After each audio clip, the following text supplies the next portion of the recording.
Thank you, Brother Mark, sa iyong pagbasa ng scripture reading. Okay, let's pray. Heavenly Father, we come before you today in humility of faith. We thank you for all you have given us on the many blessings in our life. We ask for your guidance and strength, Lord. Show us the way you fill up with courage and wisdom. Help us to remember your love and grace to be faithful in our service to you. Give us the patience and understanding to face my lifetime. Lord, I pray for all the challenges that we have.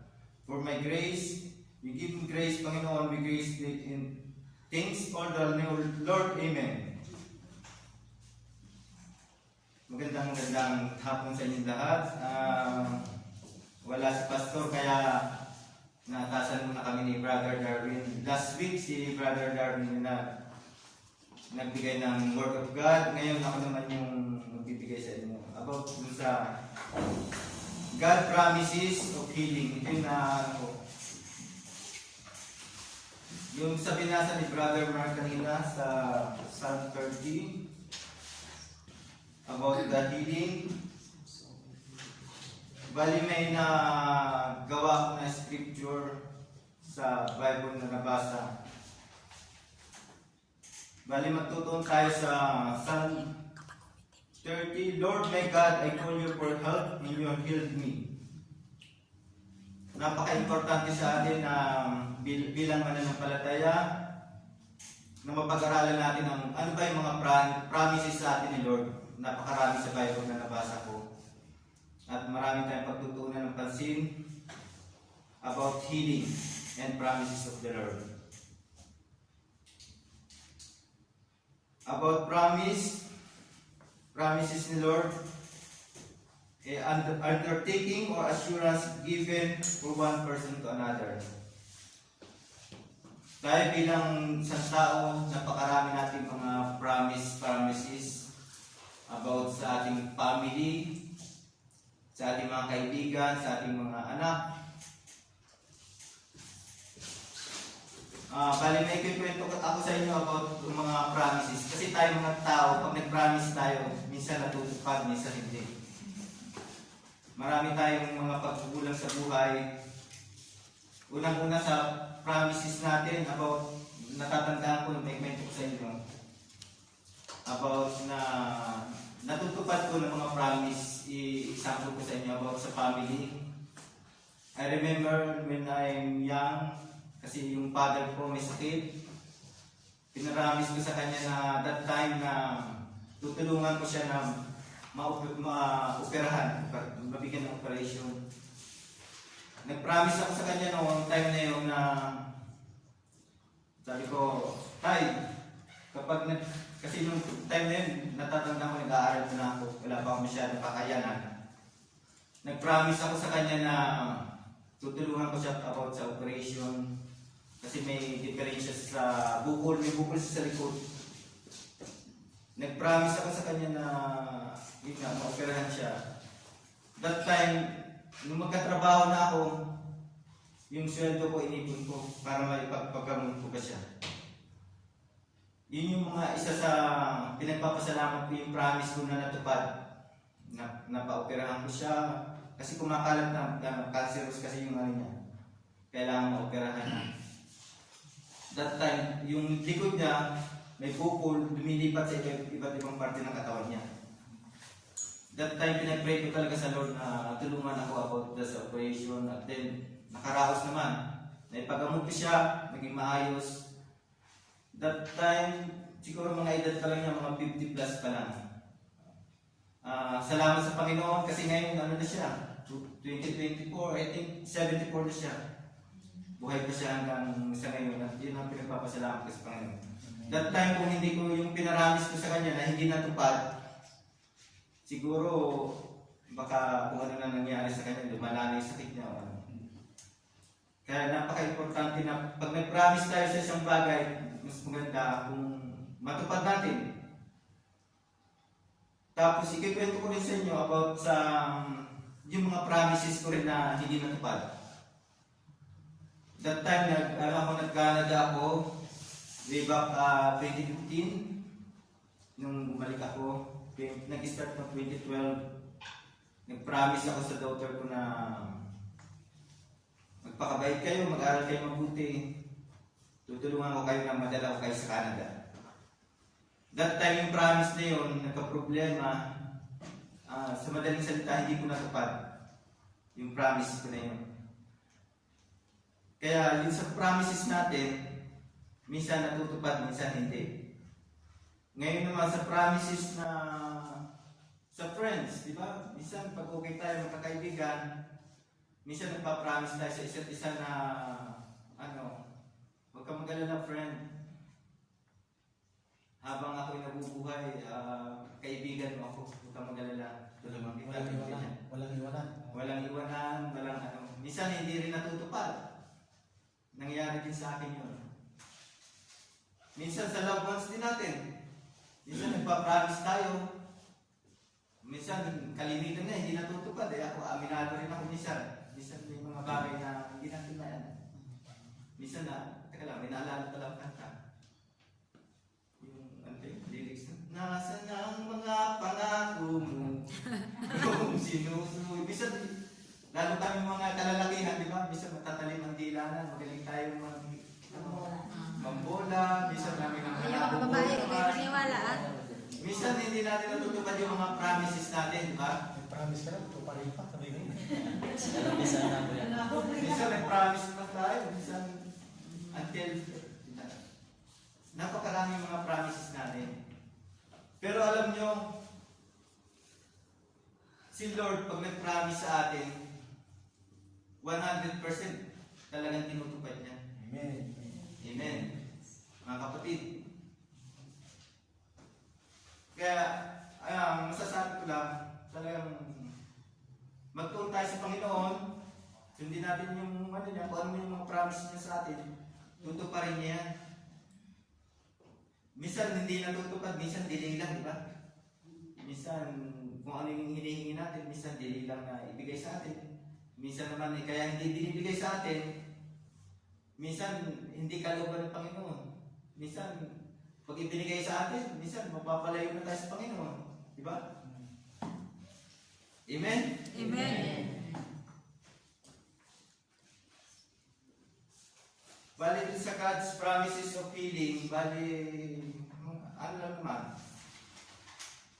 6 lang yung bali na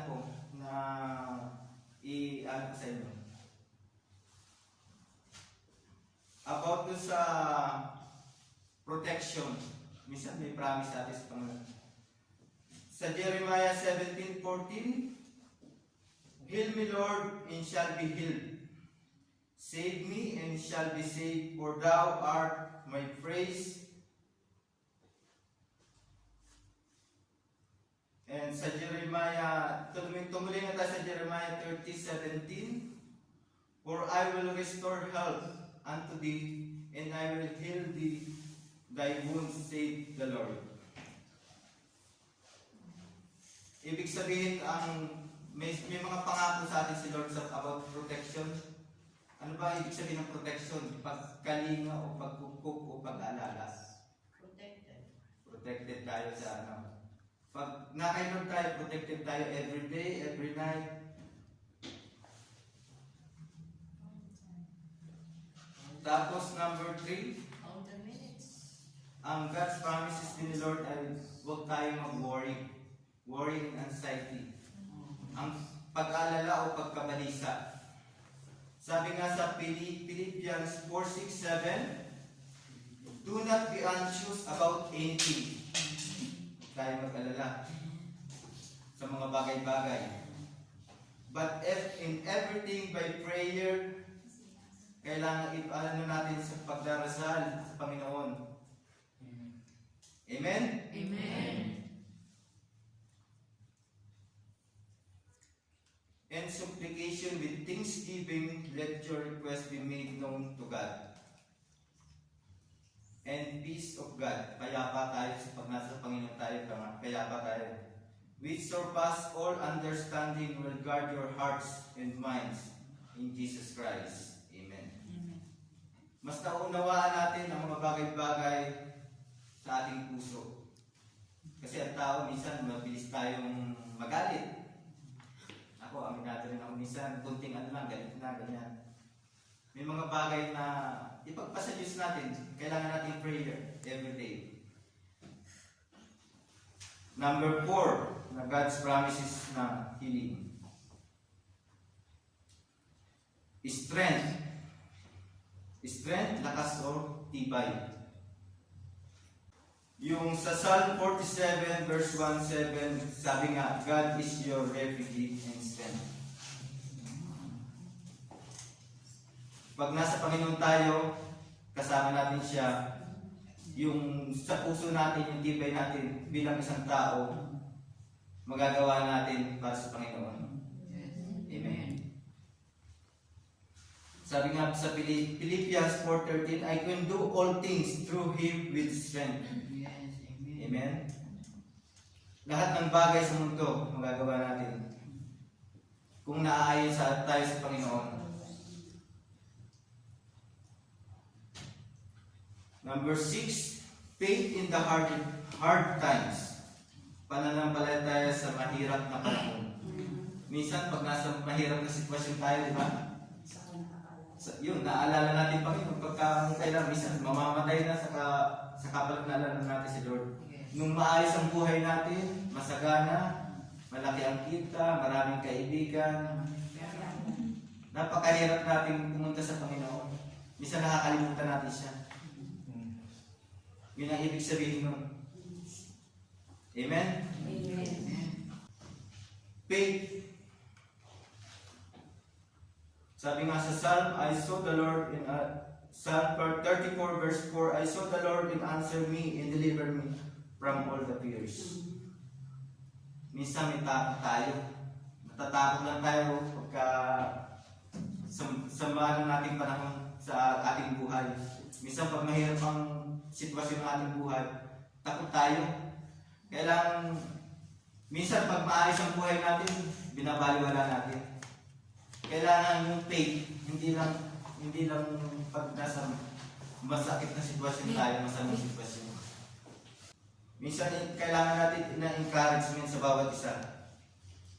Encouragement to seek all forms to support us from family, friends, and emotional. Kailangan din natin sa medical or legal services. How to help other people for healing. Paano natin makakatulong tayo sa ibang tao? Yung ating physical na buhay. Na-experience ko, sabi nga dito sa number 1, give them time. Minsan, kailangan natin ng oras. Naalala ko na may kaibigan ako dati dito sa Armenia. Siguro kilala niyo si Kupsyan. Minsan, kailangan niya ng kasama, pagpapacheck up. Manganganak siya, wala siyang katuwang. Bali nung that time naalala ko, sabi niya, humingi siya sa akin ng tulong na check up lang. Ako, palibasa yung oras ko naman, maluwag nung that time na year 2016. 2020. That time sinamahan ko siya magpa-check up. Yung mga simpleng bagay ba? Yung para sa mga ibang tao, mabigyan natin ng importansya na bigyan natin ng oras. Lalo yung mga nangangailangan. Sinamahan ko siya magpa-check up. That time ay check up lang. Yung pala, delikado na. Kailangan ng isisarian pa. Kasi nung time na yun, kasama namin sa bahay. Tapos yun, hinahanap din natin ng pagkain. Kasi siyempre, wala siyang pabiyak nung that time na yun. Dinadala ko ng pagkain, inaasikaso. Hanggang sa naging okay naman siya. Ngayon yung bata, si Caleb, nasa Pilipinas na. Si Roxanne, nasa Australia na siya. Yun, give them time. Number 2, focus on listening. Minsan may mga kaibigan tayo na may problema, lalo sa love life, di ba? Kailangan natin minsan pakinggan siya. About sa mga problema, di ba? Nakakabigti kasi ang love life. Number 3, accept their feelings. Minsan pagka hindi natin naalagaan masyado, kagaya sa may mga kaibigan na may problema, minsan napapariwara pa. Kaya minsan kailangan natin siya tulungan. I-accept lang natin yung feelings niya, unawain natin sila. Number 4, don't blame them, criticize their reaction. Ngayon pag inano natin siya, binalikan natin, kumbaga may problema na nga isang tao, i-criticize pa natin, lahat minsan baka magpakamatay yan, di ba? Kailangan natin tulungan ng bawat isa. Kailangan din natin use the same words about sa Bible. Pwede rin natin bigyan ng verse kung ano nararapat sa kanya. Number 6, don't dismiss their experiences. Minsan, kailangan natin payuhan din about sa mga experiences, yung mga halimbawa nangyari na sa atin. Kailangan natin suportahan siya, ipaliwanag natin yung mga nararamdaman natin. And then, kung ano maitulong natin sa kanila. Yun. Allow them to express themselves, they needed to. Yun. Kung ano man yung mga na makakatulong sa kanya at pwede natin itulong sa ibang tao, pwede natin maitulong. About sa healing, kasi ang healing kasi, God promises of healing kasi merong physical healing, minsan spiritual. Tayo sa physical healing. Sabi nga sa Psalm 34 verse 4, I sought the Lord and answered me, will deliver me from all fears. Kailangan natin yung ating mga answer prayer natin para maibigay natin na ayos sa ating mga sa ating pang-araw-araw. Kailangan natin huwag tayo matakot. Magtiwala tayo sa Panginoon. Sa mga God promises ni Lord sa Isaiah 41:10, so do not fear, for I am with you. Do not be dismayed, for I am your God. Huwag tayong matakot. Magtiwala tayo sa Panginoon at sundin natin siya. Amen. Amen. About sa physical, naalala ko about sa naitulong ko about sa physical na healing ko sa ating about sa friend ko dati na si Ann, kung naalala mo, na kumatos siya dito sa Abubian Hospital. Bali nagka-problema yung na stroke. Bali 1 year siya na confined, 3 months siyang kumatos sa hospital. Naalala ko kasi kaibigan namin siya ni Bridget. Grabe yung naging problema niya. Dumating yung punto na parang nawala na kami ng pag-asa pa. Napakahirap na sitwasyon niya. Sa ospital, bali, bidinsita namin siya. Tinalingan siya ng doktor na in 3 days, pag hindi pa rin siya nag-response, talagang aalisin na yung life support niya. Close friend ko siya, talagang pinag-pray ko siya sa Panginoon. Sabi ko, Lord, kung talagang ang plano mo talaga sa kanya ay kukunin mo na siya, kay na Lord ang bahala. Napakasakit sa pamilya na lalo-lalo na sa anak niya, sa magulang. Ako nga bilang kaibigan niya, napakasakit sa akin na that time nung sinabihan ng doktor na 3 days na lang, talagang iyak na rin kami. Close friend namin yun ni Bridget. Sabi ng doktor, talagang mahirap na ang sitwasyon niya. Kumbaga, sabi ko, nagdasal kami sa Panginoon that time na, Lord, masakit man sa amin na mawala siya, alam mo Lord na may plano ka para sa kanyang buhay. Lahat ng bagay dito sa mundo, lahat mawawala. Kung talagang kukunin mo na siya, kayo na Lord ang bahala. That time, pagbisita ko sa kanya, hinawakan namin ng kamay, lalo kami ni Gigi. Parang nagpapaalam na ba kami? Kasi nga, di ba kumatos mo siya, hindi mo siya. Ay, sabi nila, naririnig daw. Pag magsalita ka, maririnig. Namin, nagpaalam na kami, nagdasal kami, iyak na kami. Na ang hirap ng sa isip ko, napakahirap na mawala siya. Pero kung ano man ang kalooban ni Lord, sabi ko, kayo ni Lord ang bahala. Kaya sa nagpaalam, hinawakan namin ng kamay. Bigla siya gumalaw. Nagulat kami. Sabi ni Daisy, sabi niya, Kuya, tawagin yung doktor. Nag-ano siya, nag-response siya. Di tawag namin yung doktor. Tuwa-tuwa yung doktor. She already, response already. Thanks God. Sabi ko, Lord, nag-pray ko talaga na, Lord, buhayin mo lang siya, alagaan ko talaga siya. Hindi ko siya pababayaan, Lord, sabi ko. That time. Halos, in 1 week, 2 beses ko siya dinadalaw sa ospital. Napakasakit na makita mo yung kaibigan mo na ganun. At least, nagkaroon ng recover. Halos, 1 year. Dala ng diaper, pagkain. Inaan pa namin yung pagkain, biniblend pa. Ano pa nga, tawag ito, nag-contribution pa nga para makabili ng blender. Para magpag-blend lang siya ng pagkain. Hanggang sa 1 year, talaga tinaga namin talaga. Ako, si Bridget, si Ate Nancy, si Ate Hazel, kami halos na nagdadala ng pagkain mo. Salitan naman kami. Pero kalimitan ako ang talagang nag-aasikaso sa kanya.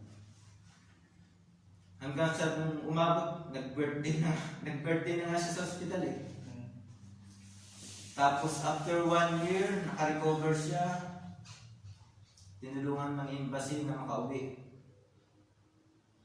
Talagang kung hindi pa talaga, hindi pa panahon talaga na, talagang, sabi nga kung talagang oras mo na talaga.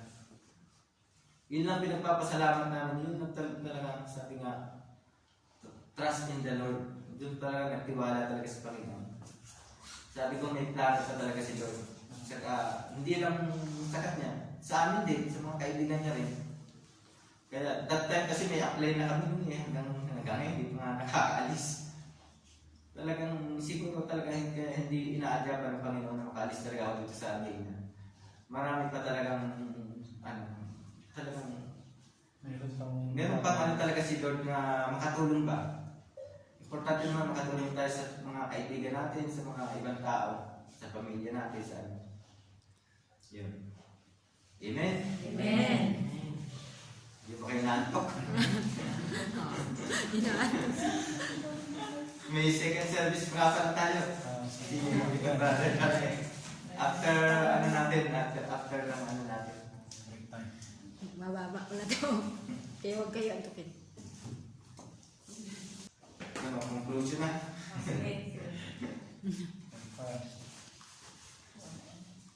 Napakalawak ng about sa promises of healing. Napakaraming verse sa Bible. Hindi ko na nainisa sa lahat. Sabi nga sa Romans 3:23, for all have sinned and fall short for the glory of God, provides all healing. God is active in all creation and human knowledge, skills, gives. Use what God providently provides salvation through Jesus Christ, provides healing of eternity. About sa ano naman ito, yung kaninang diniscuss natin about physical. Ngayon naman sa natin, spiritual healing. napaka-importante na pag-aralan natin, hindi lang sa physical. Physical, ano lang. Pag sinabing spiritual, mas mas malawak pa. Kung isa-isa natin about spiritual healing. Di ba nga yung naikwento ko sa inyo yung sa kay Jesus dati about dun sa may sakit na na leopard. Bali hinawakan niya lang na biglang natuyo na yung mga galis, yung sugat sa Ibig sabihin, pag nagtiwala tayo sa Panginoon, kung ano man yung mga natin, pagagalingin lahat ni Lord. About sa spiritual healing, mas importante na pumupunta tayo sa church. Kasi everyday, yung natin, yung mga kasalanan pa natin. Minsan kailangan natin pagdasal. Kasi wala namang tao walang kasalanan, lahat tayo nagkakasala eh. Diba? Ngayon kung ang kailangan natin unang prayer. Kailangan natin magdasal. Ipagdasal natin lahat ng ating mga nagawang kasalanan sa araw-araw. Ipagdasal natin ang lahat ng problema sa ating buhay. Hindi lang sa ating physical na maging sa spiritual natin. Mas importante na pagdasal natin lahat ng ating mga problema sa buhay. Kay Lord natin natin, mas lumapit tayo sa Panginoon. Kasi pag lumapit tayo sa kaibigan natin, minsan chismis pa yung kaibigan. Natin eh. Minsan, mas maganda na kay Lord natin hihingi lahat ng ating mga problema sa buhay. Amen? Amen. And Jesus replied, "Truly I tell you, if you have faith, do not doubt. Not only can you do what was done on the lake of faith, but also you can say this mountain, go throw yourself in the sea and will be done. If you have believed, you will receive whatever you ask for prayer." Kung nagtitiwala tayo sa Panginoon, matatanggap natin kung ano man yung ating pinagdarasal. Minsan, kaya hindi binibigay ni Lord yung mga dinadasal natin. Minsan, hindi natin kalooban. Ngayon, huwag tayong matakot. Magtiwala tayo sa Panginoon. Trust in the Lord. Kung may pinagdasal tayo na hindi natupad, maybe dinilay lang ni Lord, maybe pag binigay niya, mapapariwara tayo, hindi natin makakalimutan natin siya. Amen? Amen. Pakibasa nga bro yung 2 Timothy 1:7. Nagigising sila. Second Timothy. 2 Timothy Dapat pinapabasa 1:7. mo sila. Para hindi naman kayo natukin. Second Timothy. Second. 1-7. 2 Timothy. 1:1-7. Ah. 2 Timothy 1:1-7. Paul, an apostle of Jesus Christ, by the will of God, according to the promise of life which is in Christ Jesus. To Timothy, my dearly beloved son, grace, mercy, and peace from God and Father and Christ Jesus our Lord. Verse 3. I thank God whom I serve from my forefathers with pure conscience, that without ceasing I have remembrance of thee in my prayers night and day. Verse 4. Greatly desiring to see thee, being mindful of thy tears, that I may be filled with joy. Verse 5. When I call to remembrance the unfeigned faith that is in thee, which dwelt first in my grandmother Lois and my mother Eunice, and I am persuaded that in thee also. Verse 6. Wherefore I put thee in remembrance, that thou stir up the gift of God which is in thee by putting on my hands. And verse 7. For God hath not given us a spirit of fear, but of power and of love and sound of mind. This is the word of God. Amen. Thank you, bro.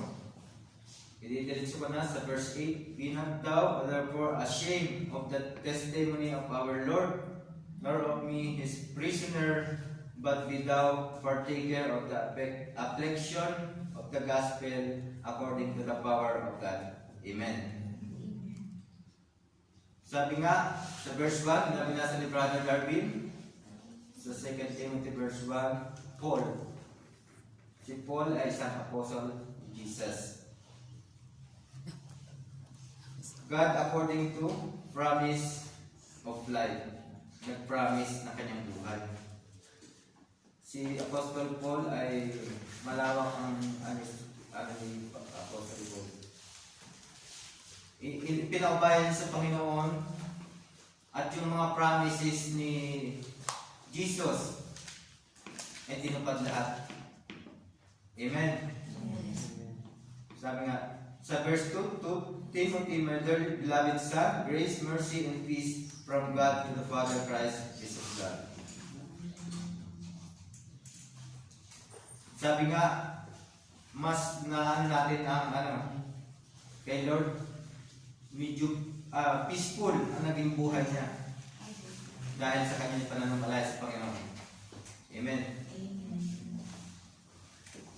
Lumiban tayo sa when I call remembrance of our unfrightened faith that is thee, which dwell first to the grandmother Lois and thy mother Eunice, I am persuaded that in the thee also. Sabi dito sa verse 8, be not thou therefore ashamed of testimony. Huwag tayong matakot. Yung mga testimony natin, makakatulong yan, hindi yung mga simpleng adla. Yung ating buhay, yung mga testimony sa buhay, kagaya ng mga testimony ako sa inyo. Dati, nung nagkasakit ako, bali 3 times ako niligtas ng Panginoon. Ibig sabihin may ano pa siya sa buhay ko. Kaya isinishare ko kung ano man yung testimony of life ko. Hindi ako nahihiya kasi buhay ko yun eh. Ganun din sana kayo. Hindi. Sa buhay kasi natin, minsan, mas natututo tayo.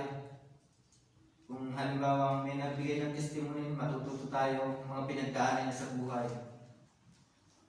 Ako hindi ko akalaing ang buhay ko, tatayo ako dito sa inyo. Pansamantala kasi wala si pastor, pero hindi ko naisip sa sarili ko na nandito ako. Isa akong makasalanang tao. Dati, sa sarili ko na tatayo ako. Ba't akong, siguro, may mga plano sa buhay ko si Lord. Plano ng Panginoon sa iyo. Ako dito sa Armenia, bali na, yun na ikwento ko sa inyo dati kung nandito kayo na testimony ako. Na-stroke ako dito. Nakumpay ako, katabi nga lang halos nung pinagkumpayan ni Brother Amante. Same kaming hospital. Nung una dinala ko sa Agubian, tinanggihan ako kasi puno ng that time.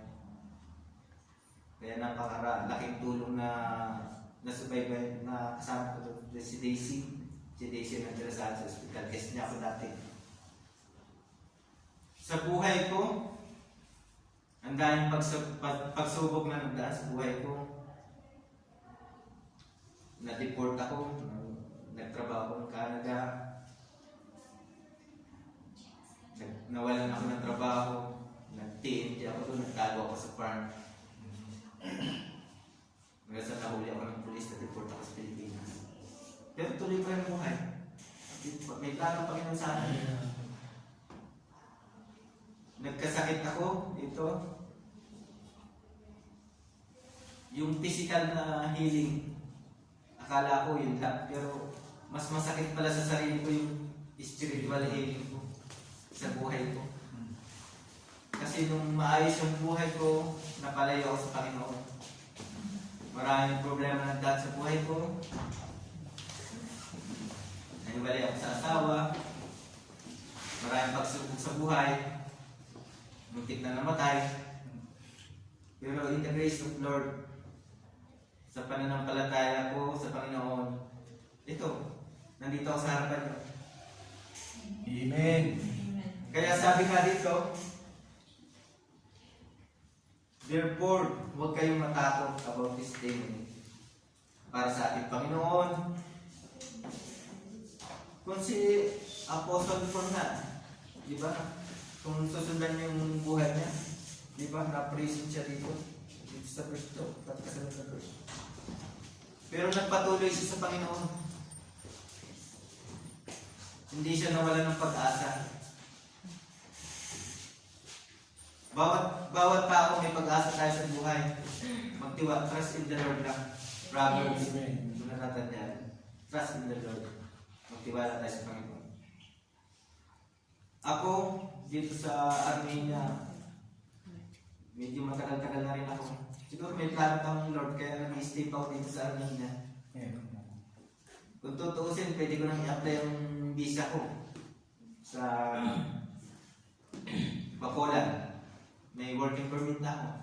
Last month pa. Pero hindi ko pa ina-apply. Hindi ko alam. Siguro, una-una, may mga problema pa. Una-una, financial. Kasi kailangan pa ng mga pamasahe, ng budget. Marami pang problema. Hindi ko muna iniisip yun. Ang iniisip ko lang, Lord, sabi ko, kung talagang para sa akin yan, igagarap mo lahat ng kulang. Sabi ko, siguro kaya may plano pa. Kasi kung in-apply ko na in 2 to 3 weeks siguro baka na-approve na, pwede na ako.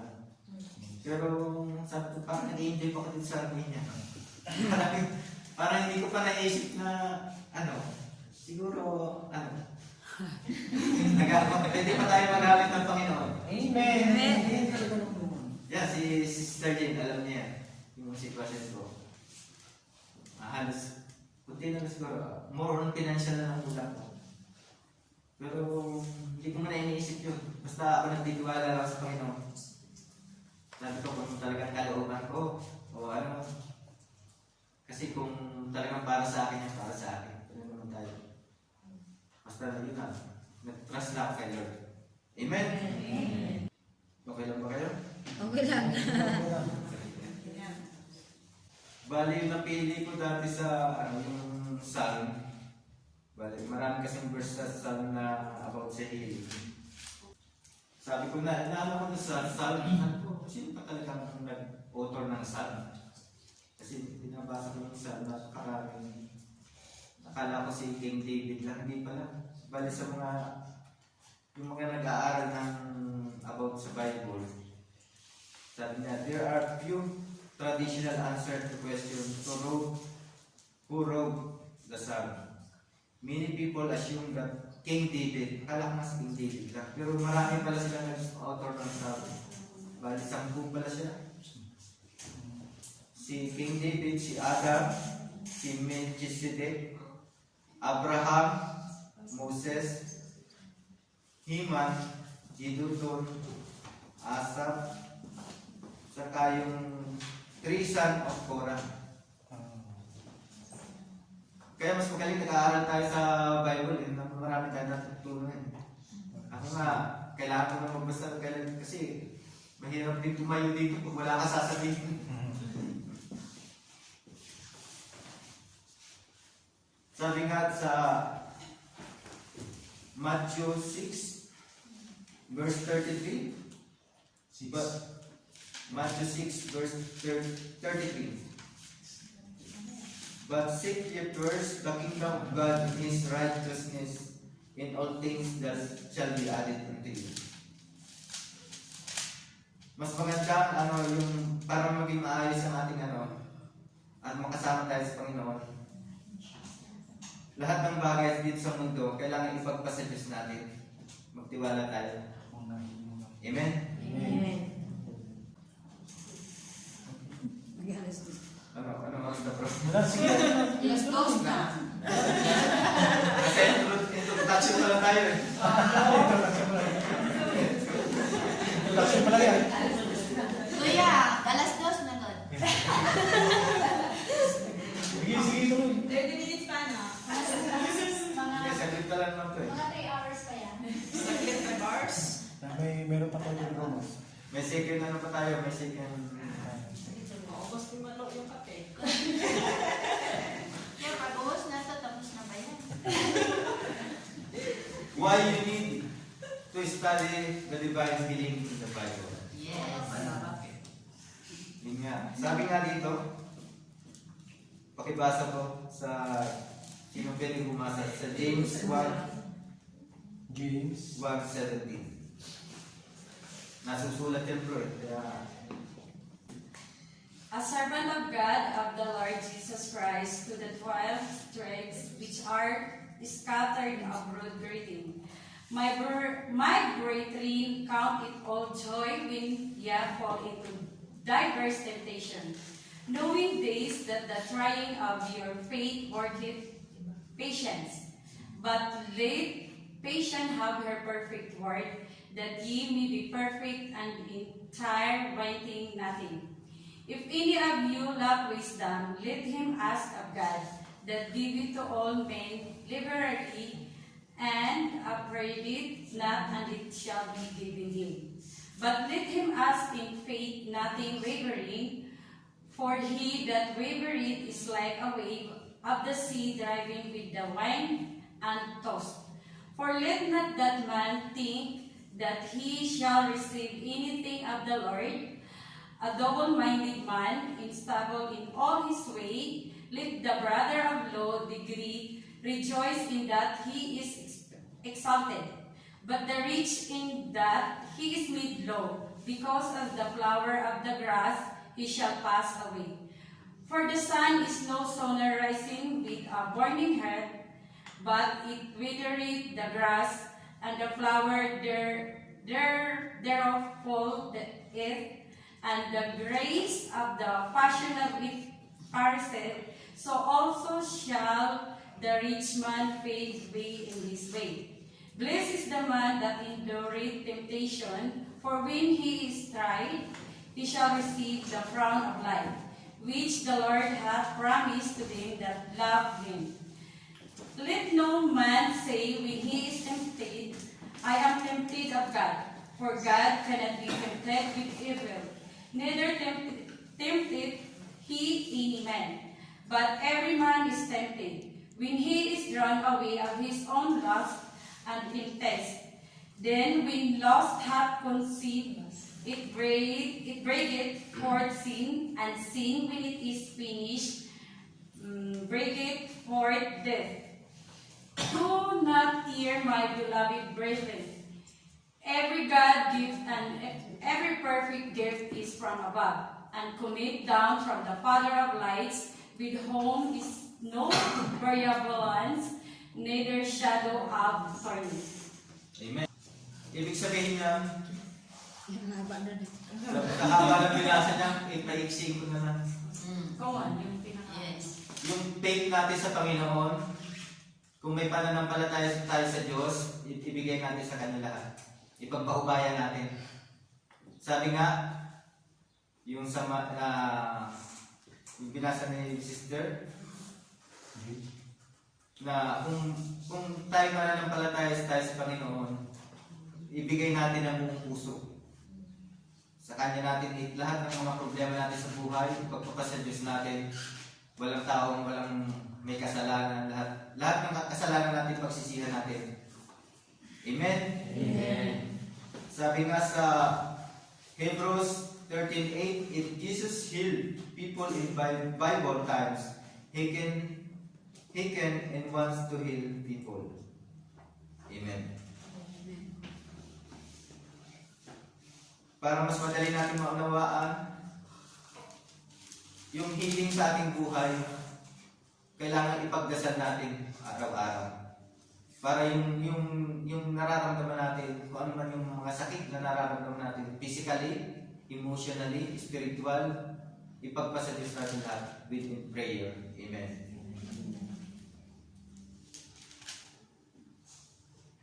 The process of becoming sound and healthy again. Kasama natin pag-aaralan yan. Para ang healthy, para maging healthy tayo at maano natin kay Lord yung gift of healing. Importante na sa spiritual natin, yung kaninang physical, ngayon sa spiritual natin. Ngayon kung kay Lord na tayo, para maging maayos ang ating pananampalataya sa Diyos, ibig sabihin, pag nagamot na tayo, tinanggap na natin si Lord ng buong puso. Ngayon yung mga nakaraan pa natin, yung mga past natin, ibahin na natin yung buhay natin. Kailangan baguhin na natin yung mga buhay. Kasi kay Lord na tayo. Kung basagulero tayo nung araw, ngayon na nagsisimba na tayo, tinanggap na natin si Lord, baguhin na natin ating mga sarili. Kung ako, kagaya dati, maraming makasalanan ng tao, unti-unti, kasi hindi naman natin mabibiglayan eh. Baguhin natin ang mga sarili natin. Kung ano yung nakikita sa atin ng ibang tao, kagaya ng bawat isa, kasi nakakasalungan natin. Ay, si ganito, nagbago na talaga, ganyan. Kumbaga maano natin siya, ma-appreciate natin siya pag nakikita na sa ating mga sarili. Amen? Amen. Kung may mga kagaling tayo ng last month o kung pwede, magpati-pati na tayo. Kasi wala naman taong perfecto eh. Lahat naman tayo nagkakasala. Maging maayos ang ating pananampalataya ba? Yung ating sarili, una-una baguhin natin bawat isa. Kung ano yung magagandang natin sa sarili natin. Kung may mga problema tayo sa buhay. Ipag natin, prayer. Hindi may problema ka. Amen. Amen. In the bad situation or painful emotion or improves, healing only begins when the heart is shared with someone. Amen. Amen. Kung ano yung natin, kinikintim natin sa ating puso, para mas madali nating mapagaling ba yung sakit ba? Halimbawa, may galit kasi sa tao, hindi mo siya mapatawad. Minsan, nasaktan mo siya. Kasi tao tayo, minsan nagkakasala tayo sa isa't isa. Kung pwede yung pride natin, baguhin na natin. Kasi nasa loob na tayo eh. Huwag na natin yung pride natin ba? Correct. Kung may mga problema, magtulong-tulong tayo na maging maayos para ma-resolve ang mga problema. Amen. Amen.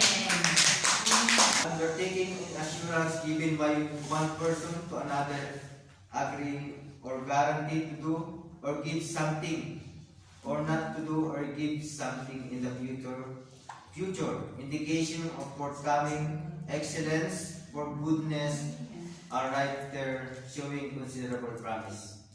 Amen. Amen. Ngayon kung may mga promise tayo sa buhay, sa ibang tao, sa ating pamilya, nasa conclusion na tayo. Conclusion. Sa mga physical nating kung ayusin natin yung mga problema sa buhay. Kung may promise, mas mabuti na tuparin natin yung mga promises natin sa buhay. Kasi si Lord nga, lahat ng promises natin, yung mga nakasulat sa Bible, tinupad niya lahat ng mga promises niya. Hindi man tayo si Lord, kumbaga yung mas magaling na, kasi na kay Lord na tayo, gayahin natin ang Panginoon. Amen. Yun lang. Maraming salamat. At si Brother Terry.